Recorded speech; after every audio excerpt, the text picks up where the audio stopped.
Bravo à vous pour cette édition 2016 du Printemps des Grandes Écoles. Merci pour ce que vous avez donné sur scène. Est-ce que vous pouvez vous présenter, nous expliquer d'où vous venez, expliquer votre rencontre aussi? Alors on s'est rencontrés un peu par le hasard des circonstances, je dirais, parce que c'est le même amour de la belle musique qui nous a fait nous rencontrer. Et pour ce qui est du nom, disons que c'était aussi un hasard qui nous l'a donné, puisque au détour d'une conversation dans un bus, on est tombé sur ce beau nom des Orgasmic Bastards que Camille, Jérémy et Éloi, je crois, ont jugé bon d'employer pour notre groupe. Voilà, c'est tout. Ok. Comment était le public aujourd'hui, malgré le mauvais temps? Comment est-ce que vous avez vécu votre passage sur scène? On a été agréablement surpris par un public déchaîné. Il voulait monter sur scène. À un moment, Camille, notre chanteur, a chanté dans le public. Ils l'ont porté sur 500 mètres. C'était vraiment incroyable. Est-ce que c'était votre premier live sur une scène pro? Après New York, Londres et la Russie, c'est vrai que venir à Bourges aujourd'hui, c'est un grand honneur pour nous, mais non, ce n'est pas notre premier live sur une scène professionnelle. Ok. Si on revient sur l'événement du Printemps des Grandes Écoles, comment est-ce que vous en avez eu connaissance? Pardon? Comment avez-vous eu connaissance de l'événement? Alors en fait c'est par un ami aussi international que nous, batteur, qui a bien voulu venir ici l'année dernière avec son groupe. Et donc voilà, il m'a dit que voilà, le public était à fond, que la scène était géniale et que vraiment l'équipe organisatrice de l'INSA Bourges était aussi super accueillant. Donc autant de bonnes raisons pour nous de revenir. Okay. Voilà. Vous êtes donc de Polytechnique. En quelle année et en quelle spécialité? Alors on est tous en deuxième année, on est rentré l'année dernière et il n'y a pas vraiment de spécialité en fait. Du coup on fait pas mal de choses, des maths, de la physique, pas mal de musique surtout, mais bon, en gros c'est ça.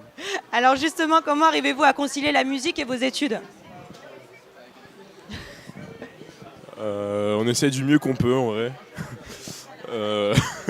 Des fois il y a des moments un peu de rush par exemple, soit se préparer avant un concert parce que ça fait longtemps qu'on n'a pas pu répéter parce qu'on était pris par les études à côté, et des fois c'est un peu l'inverse, on était pris par la musique et du coup on est dans le rush pour réviser au dernier moment, mais bon, voilà, c'est un peu des montagnes et des gouffres.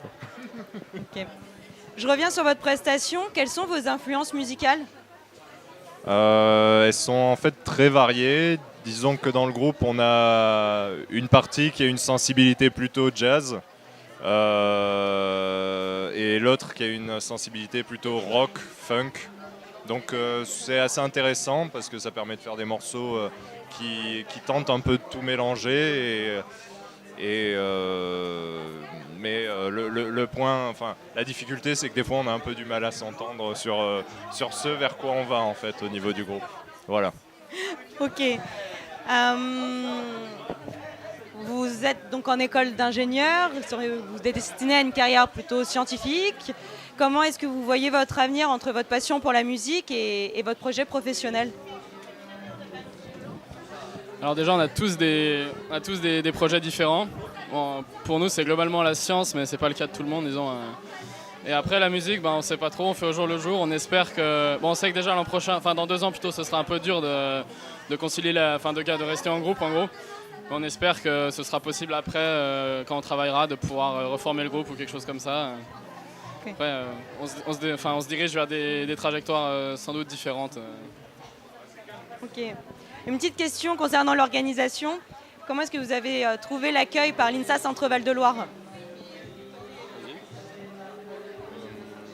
L'accueil, c'était très bien. Dès le début, on a été pris en main, on nous a expliqué comment ça allait se passer. On a eu un créneau de répétition pour pouvoir répéter avant le concert. Et il y a toujours des petits problèmes de dernière minute, mais globalement, tout s'est bien passé. Ok. Une dernière question, est-ce que vous voulez être là l'année prochaine sur la scène du Berry? Si on peut être là l'année prochaine, bien sûr qu'on sera là. Ok, alors peut-être à l'année prochaine du coup. Merci beaucoup.